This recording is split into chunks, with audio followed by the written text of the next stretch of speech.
Welcome back to the Intelligent Builder podcast, sponsored by Plutus Agents.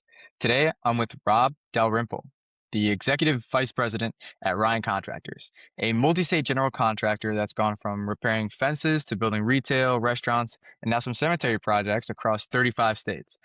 Rob started out in Boston, moved to California, and transitioned into commercial construction, ultimately partnering to build Ryan Contractors into what it is today. So we'll talk about how he's navigating these more specialized niches in cemeteries, what it takes to manage work across the country, and keeping a small team performing at a high level. So, Rob, it's great to have you on. Hey, thanks for having me on. I really appreciate it.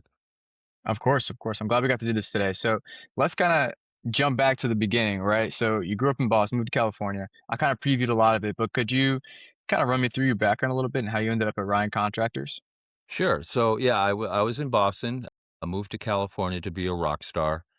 That did not pan out, obviously. You never saw me on MTV. But I had always been in construction. I always swung a hammer so I could afford to buy strings for my guitar. And I always loved building. I was in the residential game for a while, got out of that. And while in California, I finally got into commercial work with a company called Bergman. And my partner today was actually my boss at the time. And I was there for about 6 years, and we did a lot of big box stuff that really they don't do much anymore. A lot of Best Buys and supermarkets like Stater Brothers here on the West Coast. Then that company, we and then in 2008, the economy went down the tubes, and so the Bergman company decided that was it. They were done. So Sean Ryan, my partner, started a company, and about 6 months after he started it, he called me and said, "Hey, would you be interested in partnering up?" I'm like, "Yeah, it's great." He was like, "Okay, good. I have a job. I have a job in Texas that I need you to go to. It's a northern tool." I'm like, "Okay." And I had to go home and tell my wife, who had a we had our first child, 3 months old. I'm like, "Hey, I'm going to Texas, and I'll probably be out there for about 6 months." But it all worked out. She came out with the baby, and everything was great, and that's kind of how it started. But the very first job that Sean ever had with Ryan Contractors was repairing a fence for $600, and we look back on that now and just laugh about it. But then things started picking up. After that Northern Tool, that was a big box, basically hardware store, and through our connections, we started doing more and more retail. It was probably close to 99% retail, and then we kind of saw the writing on the wall. Like I said, that there wasn't a lot of big box stores being built. It was mostly remodels and a lot of work in malls, which we're really not big fans of working in malls just because of the restrictions you have as far as, timelines and where you can bring stuff in, where you can't. Not a knock on anybody that owns malls, but some people think that their mall is like Fort Knox and you have to kick gloves. Other malls are more forgiving. They understand that the work has to get done. So we kind of shied away from doing the mall work, but still kept the retail stuff going. And then we had been trying to get into with this cemetery called Rose Hills, and they're out here in California, in Whittier, California.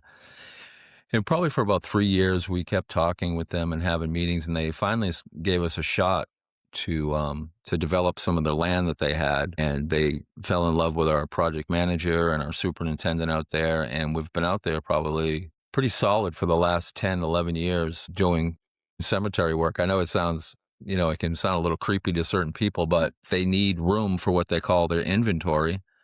So we'll go out and develop a piece of land, put the roads in, install the crypts, and go from there, and then it just leads into the next project. So that's been a really, really good niche for us. We're doing work for the Archdiocese of California, and also another big cemetery out here is Forest Lawn. A lot of big celebrities are buried in Forest Lawn. But yeah, it's been good for us, and they're very profitable. The neighbors don't complain. you know um, but yeah, so it's been really good. We still do our retail. We have a big ground up Hobby Lobby going right now, so it's good. It's good. I really can't complain about how it's been going. Yeah, no, that's awesome. Thanks for sharing all that. Sorry about the rock star dreams. Maybe. Yeah, it happens, but I Yeah, still had yeah. fun while I was doing it, so Oh, absolutely. And you still got some time. You never know. But cool. No, thanks for sharing all that too. It's really interesting. You kind of took a while in residential work, and then you talked about that first fence, which I do want to talk about a little bit later. And same with the niche in cemeteries. But could you talk about that jump from, say, like residential work to commercial work? What do you think a lot of contractors might underestimate from making that jump? well, for me, residential was fun until it wasn't. So, when I was working doing residential, I was a finished carpenter, so we did a lot of custom homes in California, which was great. And then when I started thinking about starting a company, I really didn't want to deal with the homeowner. It can be really tough because they don't understand that, that electrician will charge them round numbers will charge them $150 to put in an outlet, that's not on the plans, but they'll come back and say, "Well, I can buy this part at Home Depot for 99 cents." Well, that's great, but you don't have liability insurance you have to worry about. You don't have to cover gas, truck insurance, all that stuff. They don't understand it.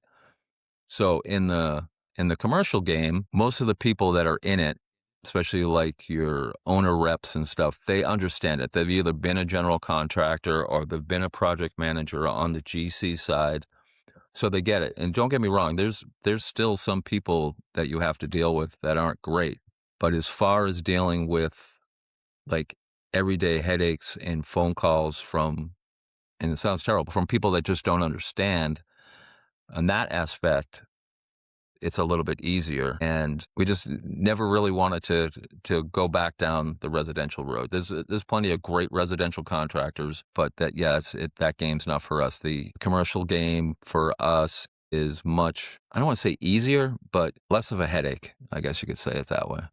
Yeah, I could definitely see that. I could see how it can get kind of tiring working with homeowners all the time. Just because, you're right. They might not understand fully. They don't see the big picture. So that can get tough to deal with. But so then you kind of transitioned into, starting that company, right? What do you think you put in place early? What did you set up early that set you to properly scale the company for the last, 25 years now? So that's a great question. So when we first started, we knew that we wanted to be nationwide because the company we had come from, Bergman, they were licensed in all 50 states, and they never ran out of work until the downturn. That I think everybody ran out of work then, but they always had something going, whether it was Alaska or Hawaii. And you want to talk about superintendents fighting not to go to Alaska, but they want to go do the job in Hawaii. So when we started, we knew that we wanted to do that because sometimes in California, the work will slow down and we can go to Texas. Texas may be thriving, or Colorado may have some stuff going, and it keeps everybody busy. So that was the one thing we knew we wanted to branch out and be nationwide and travel to different states and have a footprint there. We also wanted to hire the right people and make sure they were going to be on our bus and stay on the bus. So in all our years, we have never laid anybody off that we weren't going to fire, so everybody stays busy. I have a guy in the office right now. He's in between jobs, but he's here and he's doing stuff around the office just to stay busy. We could easily say, "Hey, you know what? Take your PTO, go home, and we'll call you when it's ready." But we don't like to operate like that. We want this place to be a place that we would like to work at, that we would enjoy coming in every day. I always say, if you can't have fun at work, why bother going?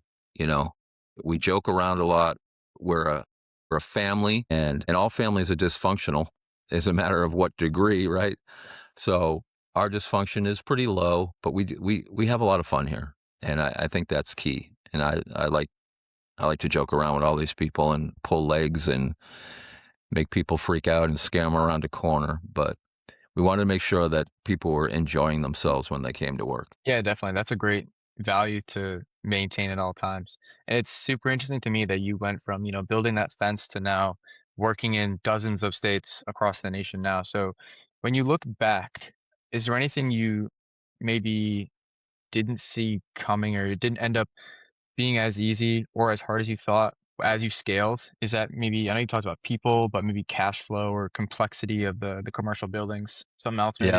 Yeah, that's another great question. So one of the other things was like, oh yeah, okay, we're gonna get licensed in every state, and some states have reciprocity with California, so it makes it that much easier. In the South, there's one test for the business and the law side that will cover. I think it's 6 or 7 states, like the Carolinas, Georgia, Florida, but each one has their own code that you have to take for that. It's a long process. And then once that is done, you still have to pay your fees every year and maintain your license. And keeping track of that, like what Washington requires versus what Montana requires. We have a girl that's like half of her job is just to stay on top of those licenses and figure out who needs to get paid when and what. The other thing is cash flow, because with the travel, there's a lot of cost up front, because when you book a job and say Denver, you got to get the super out there. So he's out there a week before, and you got to pay for a hotel. If he's not driving from here, he's got to get a rental car, and all those costs are all up front because you haven't even started the job yet. And once you start, it's going to be, you know, 30 days into the job and another 30 days. So you're looking at 60 to 75 days before you can even see a paycheck. And meanwhile, you're still going to, you know, pay their paycheck every week, pay for their hotel, pay their per diem. So there's a lot of upfront costs that, we didn't really understand at the very beginning. And now we do. And there's some jobs when you look at the general conditions of a job and they start beating you up about, well, your GCs are high. I'm like, well, yeah, they're high because we're out of town. Some jobs we just won't take. I mean, as much as the OH&P looks great, if the GCs aren't there, then it's not worth it, because then all the GCs are coming out of your profit. So then it's a break even, and it's just not worth it. Yeah, that's definitely difficult to navigate handling all of those states and the various complexities that come with that too. And the thing you mentioned about kind of hiring ahead of revenue, that's a conversation I had on my last podcast that I just posted today too, is where that can be really difficult. I can see how it could be more difficult when it comes to the commercial buildings and the larger Hmm. projects too. But I kind of want to talk more about the buildings you do, so the morbid side of the building you do and the cemeteries. Okay. So for people who never really touched that world, what does a typical cemetery project look like, but in terms of differing, I guess, from the other commercial project you do? Okay. So a lot of it isn't much different than regular commercial projects. There is. So I'll take Rose Hills for an example, because we've been out there so long. They have a lot of land that is undeveloped. So we basically come in and move the dirt around, uh, and put in the roads, put in all the infrastructure, all the underground utilities, just like you would if you were building, a neighborhood somewhere in Corona, California. You have to go in, you have to move the dirt. So that aspect is very similar. There's, that part of construction is the construction. Where it gets niche, I guess is the word, is with the crypts. So all these crypts are made out of concrete, and they have to go in perfectly. They have to be perfectly level. There is no room for error. Like, that bubble has got to sit in the middle. You can't just be touching a line on either side. It's got to be perfect. And there's a lot of nuances to how it goes in. You have to start high and go low. You can't go low and go high. There was one contractor out there that did that. It cost him his shirt because he had to redo it all, just because of the way, the underground water will flow, and they can't get into to these crypts and stuff. So that part's different. And when you see them going in, like the first time I saw the crypts going in and they're getting lowered in with a crane and stuff, it kind of freaks you out a little bit, because you know that every one of those is going to have, a dead body in them, right? So, but it's also someone's loved one.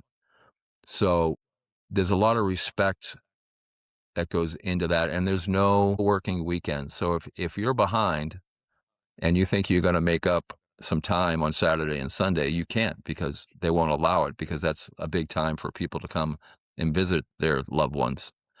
So that part of it can be a little painstaking because you know if you could just have a few hours on Saturday, you could get all caught up, but you just can't go in there and do that. So it's good. And then out there as well, we built a mausoleum, which is just like building any commercial building. The interior is a little bit different. You know, there's a lot of nooks and crannies and cubbies for urns and stuff, but it's just a building. And so I would say there's more similarities to building a neighborhood than not. Yeah, no, I could definitely see that, and I could see the challenges too with the crypts and then not working on the weekends, unlike the usual projects. But what about in terms of the business standpoint aspect of cemeteries? I know you mentioned they're profitable, but how about, predictability of demands, the margins that you come with them? So the margins are good. The margins are good, and what happens is a lot of times like, you're working outdoors, right? And they say it doesn't rain in Southern California. Well, whoever wrote that song never spent a winter in Southern California, so that can be rough. Fortunately, the people that own Rose Hills understand that weather is a factor. You have your change orders. The other thing that's pricey that you have to build into your bid is the bonding. All these have to have bonds. And then usually the bond company will require fund control. And if you're not working with the right fund control company, that can be a real hassle. So your your payment could get issued on, say, a Tuesday, but now it's got to go through fund control, but you might not see it for another week, another 10 days. So that can affect your cash plan on how you're going to make things work when you know you're supposed to have the money, but you don't have the money. So, but yeah, like I said, the margins are good. There was one job we did out there, and just for round numbers, it was a $10 million job, and we had one of the worst winters ever, and the contract doubled just in change orders. So, Wow. yeah, and a lot of people say, "Oh yeah, change orders are good." Not really. You know, change orders are slowing you down, and then a lot of times you have to argue over change orders, and you're always giving them a break because you just want to make sure that the sub gets paid, so you're taking out your profitability on those change orders. So I would rather have no change orders and just do the work and have everything in the contract. So I hope I answered your question there. No, you did. Yeah, that makes sense that it's in terms of margins very profitable. And yeah, you're right. The simplicity of a project changes pretty rapidly when there's so many change orders like that. It can get pretty complex. But kind Yeah. of speaking of projects like that that get a little rough, is there maybe a rough experience that you've had with a project that kind of permanently changed how you run things at Ryan Contractors? Well, I don't know about that. There was one time when we had a contractor, I won't name any names, but someone forgot to put the brake engaged in this very big machine, and that thing came running down the hill and took out one of our trucks. The driver uh, uh, uh, of the machine that he was driving just ran and I guess we found out later that he had some warrants out for his arrest. He didn't want it, blah blah blah. So he took off, and the company he worked for finally, paid for our new truck, which was great. But it taught us to make sure that we're vetting all our subcontractors as best we can without, without doing an AI search on them. But sometimes that might work out. But yeah, to make sure that all the subs are reputable, and for the most part, that was a one off because the guy that he works for is great and a stand up guy, and he just didn't know. So if we make sure the subs are vetting and then we vet the subs, it just makes for a smoother project and you're not worrying about it. Yeah, that's a wild story. That's not something I've heard before, but that's good to tell you the lesson and that you really got to bet the people. Yeah, I know you probably do or have before that too, but really dive a little bit deeper sometimes. Yeah, yeah. I mean, the greatest lessons in life are learned from your biggest mistakes, right? So when you make a mistake and it stinks and it hurts, but it just puts another tool in your toolbox. You're like, okay, next time, this is what I'm going to do. If you keep making the same mistakes, well, that's on you. So, Yeah, yeah. absolutely. That's very true. Yeah. Kind of going along with that in a way, the quality of the work you do and the people you surround yourself with, is there anything that you do, personally as the executive vice president in terms of tasks or things you run, like things you don't delegate to make sure that you're constantly anchoring quality and trust with people? Yeah, so Sean and I both go out and we visit jobs on a pretty regular basis just to see how things are going, see how the super's doing, the PM's doing, if they need anything. But myself personally, I stay a lot in the office because I do a lot on Procore. We use Procore pretty much exclusively. We started out like everybody else using Excel spreadsheets, and things just got crazy. And then I found Procore, and I guess it's probably been 7 years now we've been using Procore. And it streamlines a lot of stuff. It's excellent. It's pricey, but it's like one of those things. Once you're used to it, it's really hard to like not have it. It's like having chocolate cake every day, and then all of a sudden you don't have it. Now you want it again. So I do a lot of work with Procore. I help out subcontractors if they're having an issue trying to bill, because we tell everybody, do not send your invoice to the superintendent because it doesn't exist until it's in Procore. Get it in Procore so we know what's going on. So I deal a lot with that, a lot with, I'm the de facto IT guy around here. Hey, the printer's not working, so I'll go fix that. I had an issue this morning with emails not coming into this one estimating computer, so I'll dealt with that. But for the most part, I'll do some sales. I used to PM a lot of work, run the work, and my wife would know when I was running work because I'd come home in a foul mood. She goes, "Are you running work again?" I'm like, "Yeah, I can tell. Your attitude stinks." But so I try and stay away from that. There's some projects that I will run, especially if I'm close with the owner rep and they want me to do it. I don't have a problem with that. But the key to being a good PM is to have a great superintendent. They make you look good. And our goal is to make the owner rep look good. That's all that matters. As long as he's looking good to his boss, then we've done our job. As much crow as we have to eat, or, smile and nod. Yes. Yeah. Yeah. Make them look good. Then we'll get the next job from them because they'll be like, oh, these guys are great. They take care of me. I want them on the job. And then it can start to scale up into where if they really like you, they might give you a 10% margin. You might not be the lowest bid, but you're within 10% of the lowest bid. They're going to give you the job. It works out, relationships, relationships, relationships.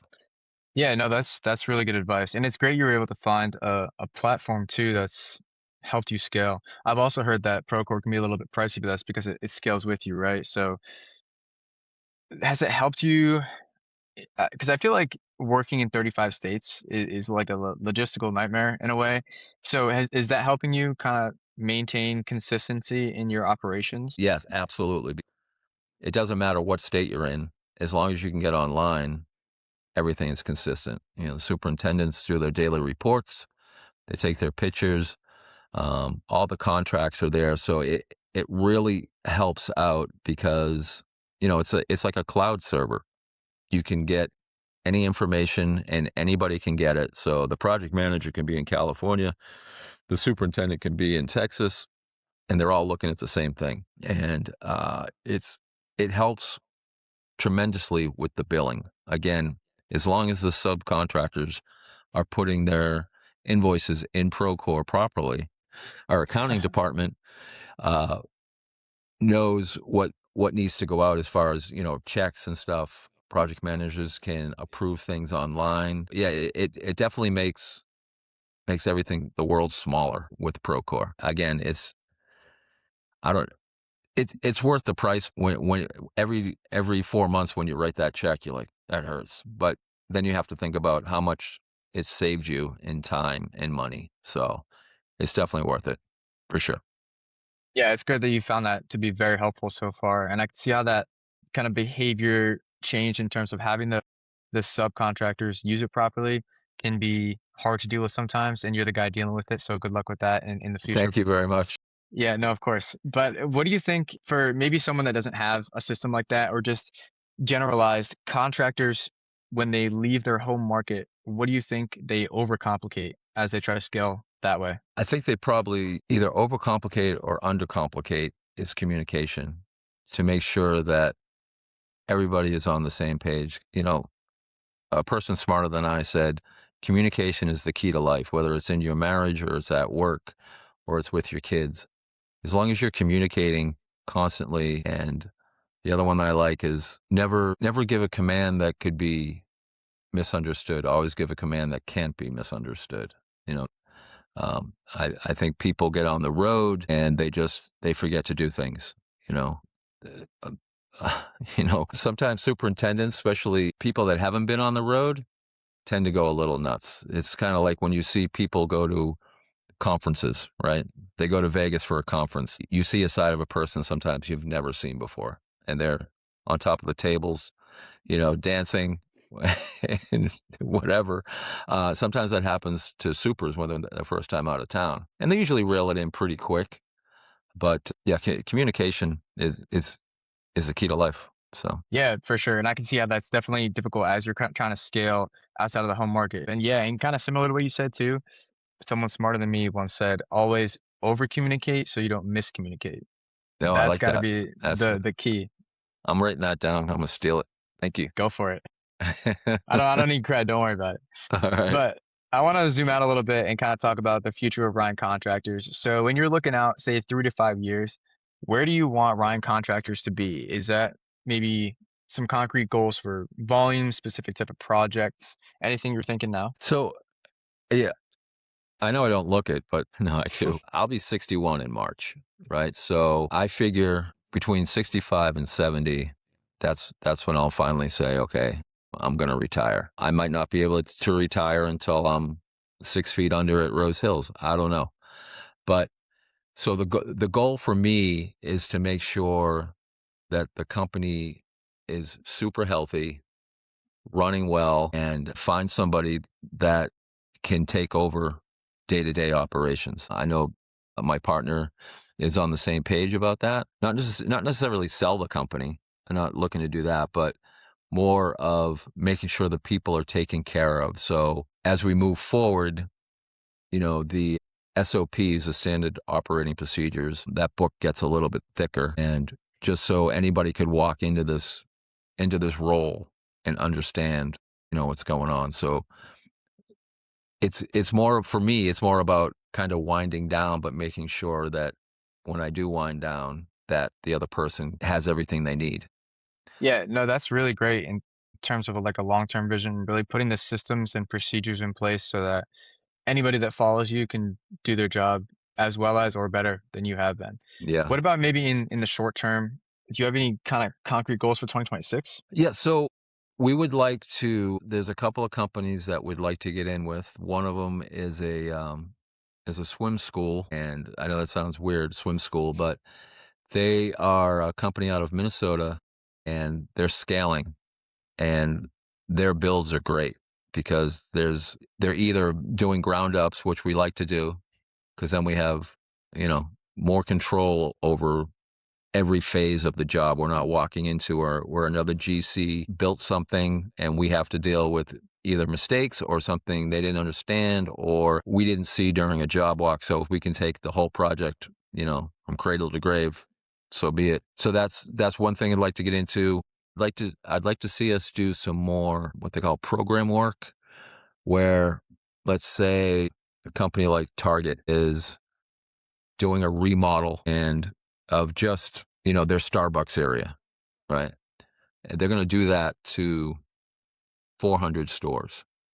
I would like to get into programs like that. And because then you just roll in a crew from one job to the other. We did one for Oakley Eyewear, and they were redoing probably 10 or 15 eyewear stores that they were redoing in the Target. So we did that, and that was great because that superintendent, he just finished that one job. It was just a 2-week project, but the margins were good. He'd go to the next job and do that, and then once they get the second one done, then the money's flowing, so it's a lot easier to keep it going. So that's great work, and I'd like to see us get more of that. So our sales department is working on it, and I might have to step in and close it, which is fine. I don't mind. I'll take them out and play golf. I love it. Hell yeah, no, that's awesome. That's an opportunity that I think would it'd be great. I haven't really, I mean, I guess realized or heard of that, but that's some recurring revenue for a project like that, and they get more simple. I feel like as you kind of do the same project over and over like that. Say there's 400 Starbucks you're doing in Target, it can become an easier thing to manage too. So that's awesome. Yeah, once you get it down, usually what we'll do in something like that is if we're gonna have 2 or 3 superintendents working those, whether, you might have 5 projects in Florida, you might have 2 projects in Montana. We'll have all the superintendents do the very first one together, so they all know what's going on, they can talk about it, they can get their ideas in, and then when they go out, then they've already done one, all of them, and it just makes it easier, like you said, once you do one, I mean, anything's easy, I mean, calculus is easy if you know how to do it, right? But if you don't, then you're in a world of hurt. So, Yeah, the no, more that's you a really smart approach yeah, to kind of so have them all out there looking at it on the first day. Yeah, that's great. yeah, so it's been pretty successful that way. Awesome. Yeah, I hope you can get more of those. I do want to Yeah, ask it'd be you nice. one more question here. So since you kind of went from being in construction and starting your own company, let's say a younger builder is listening, right? Maybe a superintendent or PM that's thinking about starting their own company. Mhm. What's the one piece of advice that you wish someone had drilled into your head before you went and did that $600 fence job? I would say one piece of advice is to know your nut. Know what it's gonna cost you and be realistic about it. What it's gonna cost you if you had no money coming in, what it would cost you to survive for 3 months. And when you have that number, make sure it's in the bank because there's times when you go through a dry period and you don't have checks coming in, but you still got to make payroll. You got to still pay health benefits. So know your numbers and have a nest egg on that. And I know a lot of people say, well, I'm just starting out. That's fine. But make sure you take X percent of whatever it is and put it aside so you can start building up that 3 month reserve. I think that's key. You gotta have 3 months in the bank of everything, not just, some people just payroll. Well, no, because there's other things that come along with payroll.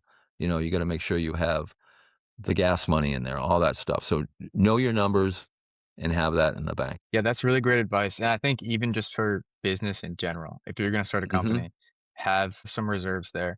But actually, especially in terms of when you're hiring ahead of revenue, like we talked about earlier, you got to make sure you have something in the bank so you can get through that period too. Yes, absolutely. Even if you have to call your Uncle Joe, who's rich, and say, "Hey, I need to borrow X amount of dollars." And then you can negotiate with him how you're gonna pay it back. Is he gonna be a silent partner, whatever. There's ways to do it, but if you just go in gung ho, let's say, for example, you're remodeling a basement for a homeowner. You put all this money out, and all of a sudden the homeowner doesn't like it, and now you have to fight with them about change orders or whatever. In the meantime, you're not getting any money, and you were counting on that money. So, yeah, definitely know your numbers and have a reserve. Absolutely. That's really great advice. Well, thank you, Rob. This has been awesome. I appreciate you being so open about the whole journey, from the residential work to then now scaling across 35 states and being open about the shifts you've made into some unique niches like the cemeteries. Super interesting to talk about. But before we close out, Rob, is there anywhere people should find you or Ryan Contractors? Any website or LinkedIn you're most active on? Yeah, absolutely. The best way to go is at www.rciamerica.com, and everything's on there. You can see past projects. You can get a hold of us. Phone numbers are there. So that is definitely the way to go. Awesome. Well, I'll link that information below so you're easy to find. But for everyone listening, thank you for tuning into The Intelligent Builder. If you enjoyed this episode or found it valuable, make sure to share with another builder or founder in your circle. And we'll see you in the next one. Thanks, Rob. Thank you, Owen. Appreciate it. You have a great day.